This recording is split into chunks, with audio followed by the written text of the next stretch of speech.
Assalamualaikum warahmatullahi wabarakatuh.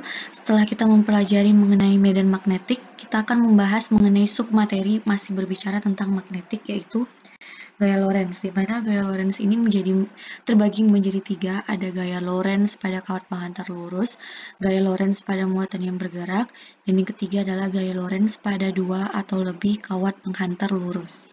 Kita bahas yang pertama dulu mengenai gaya Lorentz pada kawat penghantar lurus. Nah, kawat penghantar lurusnya itu berada di sekitar medan magnet. Kalau silang berarti masuk bidang gambar, disimbolkan dengan B. Dan di kawat penghantarnya tersebut dialiri yang namanya arus listrik dengan menghadap ke atau ke arah timur atau ke kanan. Nah, untuk menentukan arahnya di mana gaya itu yang kita tahu dia adalah besaran vektor. Kalau besaran vektor berarti memiliki nilai dan juga memiliki arah. Nah, untuk menentukan nilainya, gaya Lorentz-nya bisa kita tentukan dengan FL sama dengan B dikali dengan I dikali dengan L sin theta. FL di sini adalah gaya Lorentz. Yang kita tahu itu gaya selalu disimbolkan dengan Newton. Kemudian B di sini adalah medan magnet atau induksi magnet. Satuannya adalah Tesla. I di sini adalah kuat arus. Satuan kuat arus adalah ampere. Dan L di sini adalah panjang kawatnya, satuannya meter. Dan theta di sini merupakan sudut antara medan magnet dan arus. Oke, nah untuk menentukan arahnya, arah dari gaya Lorentz pada kawat penghantar lurus, jempol itu menunjukkan dari kuat arus. Kemudian 4 jari itu menunjukkan medan magnet. Dan telapak tangan itu menunjukkan gaya Lorentz. Jempol menunjukkan I, 4 jari menunjukkan medan magnet, dan telapak tangan menunjukkan gaya Lorentz. Oke, contoh soalnya untuk bagian pertama.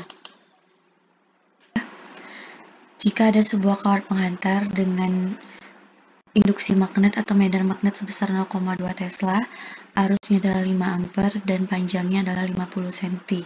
Tentukan arah dan besar gaya Lorentz. Berarti FL sama dengan B kali I kali L. Karena dia sudah tegak lurus, berarti kita gunakan sin 90. Sin 90 adalah 1, jadi tidak perlu kita buatkan sin tetanya. Oke, langsung berarti 0,2 itu sama dengan 2/10 min 1 kali 5 kali L-nya 50 cm diubah ke meter, 5 kali 10 min 1. Jadinya 2 kali 25 kali 10 min 2. Dapatkan 5 kali 10 min 1 atau 0,5 Newton. Oke, nah untuk menentukan arahnya, berarti I-nya ke kanan, jempol berarti ke kanan, kemudian B masuk bidang gambar, otomatis FL-nya mengarah ke, telapak tangan kita mengarah ke atas, berarti FL-nya ke atas. 0,5 Newton ke atas. Oke, lanjut untuk gaya Lorentz yang kedua. Oke, sekarang kita masuk ke gaya Lorentz yang kedua, adalah gaya Lorentz pada muatan yang bergerak, di mana ada muatan positif sebesar Q, itu bergerak di sekitar medan magnet B dengan kecepatan V. Nah, jika muatan positif yang bergerak, maka berlaku untuk arah dari gaya Lorentz-nya.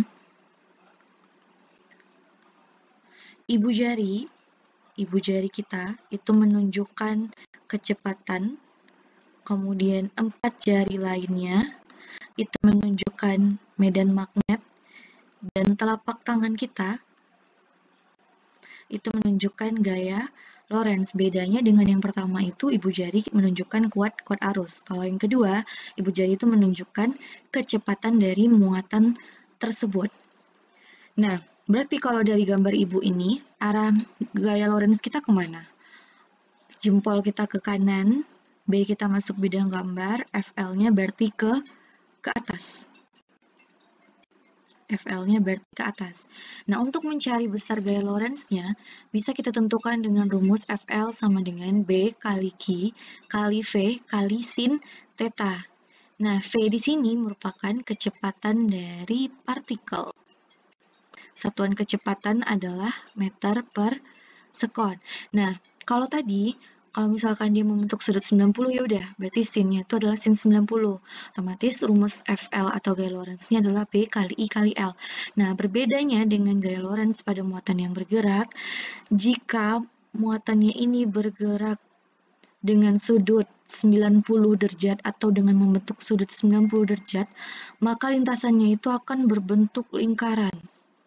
Nah, apabila dia berbentuk lingkaran, maka gaya Lorentz-nya itu sama dengan yang namanya gaya yang menyebabkan benda itu bergerak melingkar adalah gaya sentripetal. Di mana gaya Lorentz itu rumusnya B kali Q kali V. Kalau gaya sentripetal itu rumusnya adalah M kali V kuadrat per R. V-nya kita coret, di sini tinggal V, berarti jadinya B kali Q kali R sama dengan M kali V. Nah, kita cari jari-jari lintasannya, berarti R sama dengan M kali V per B kali Q. Nah, ini untuk mencari jari-jari lintasan pada muatan yang bergerak.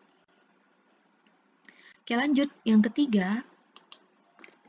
Untuk yang ketiga adalah gaya Lorentz pada dua atau lebih kawat penghantar lurus. Nah, misalkan pada dua buah penghantar, kalau misalkan arah arusnya berlawanan, maka dia itu akan saling tolak-menolak. Kalau dia berlawanan, dia akan tolak-menolak. Berarti F2-nya ke kanan, F1-nya ke kiri. Nah, jika dia sejenis, maka dia akan tarik-menarik. Berarti F2-nya masuk ke kiri, F1-nya ke kanan. Nah, bagaimana jika ada 3 buah kawat penghantar? Misalkan yang ditanya adalah gaya Lorentz pada I3. Kita lihat I1 terhadap I3, dia tarik-menarik. Berarti ini adalah F13. I3 dan I2, dia saling tolak-menolak. Berarti arahnya ke sini juga. F23. Maka F13 dan F23 itu searah, otomatis untuk mencari F3, F13 ditambah F23. Nah, untuk contoh gambar yang keempat, misalkan ini dilihat gaya Lorentz pada I3. Kita lihat I1 dan I3 sejenis, berarti dia tolak-menolak. Berarti F13. I3 dan I2 dia saling tolak-menolak juga, berarti ke arah kiri. F23. Berarti F3 sama dengan F13 kurang F23. Nah, untuk mencari gaya Lorentz-nya, gaya Lorentz sama dengan mu0 kali I1 kali I2 per 2πa dikali dengan L. Nah, ini untuk mencari gaya Lorentz pada 2 atau lebih penghantar. L di sini merupakan panjang dari kawatnya. Sebenarnya semuanya udah diketahui variabelnya. Oke, contoh soalnya.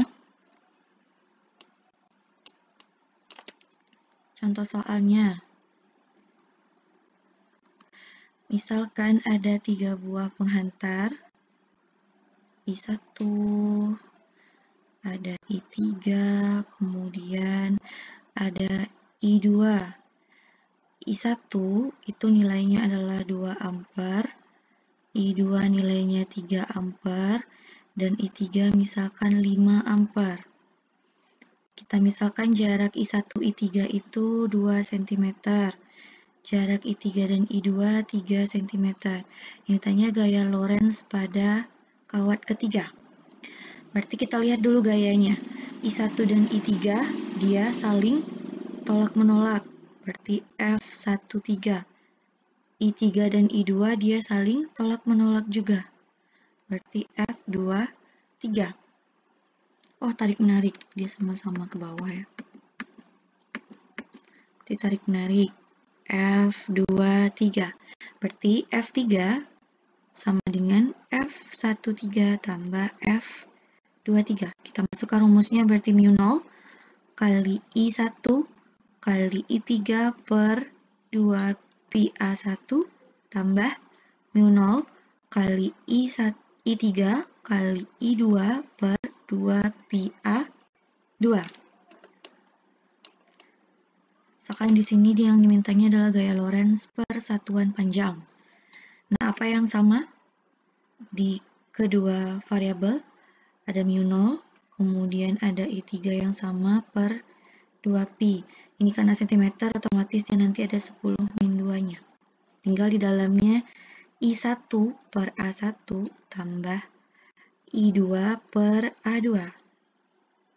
Mu 0-nya kita ganti, otomatis 4pi kali 10 min 7 kali I3-nya sebesar 5 per 2pi kali 10 min 2 dikali I1-nya sebesar 2 per 2 tambah I2-nya 3 per 3.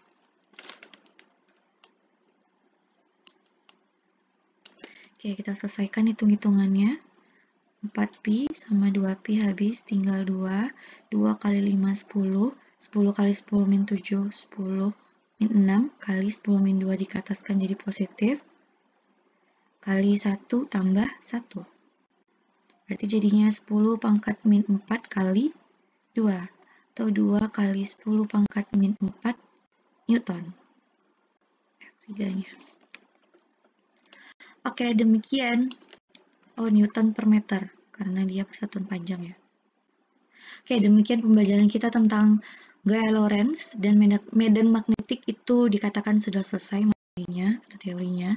Besok kita akan melakukan Zoom meeting. Silakan Anda bertanya jika ada hal yang Anda tidak mengerti. Absennya Ibu ambil dari bagi Ananda yang sudah bertanya. Jika tidak bertanya, maka absennya tidak Ibu ambil. Silakan materi yang penting dicatat di buku catatannya dan dikumpulkan minggu depan catatannya mengenai medan magnet. Terima kasih. Wassalamualaikum warahmatullahi wabarakatuh.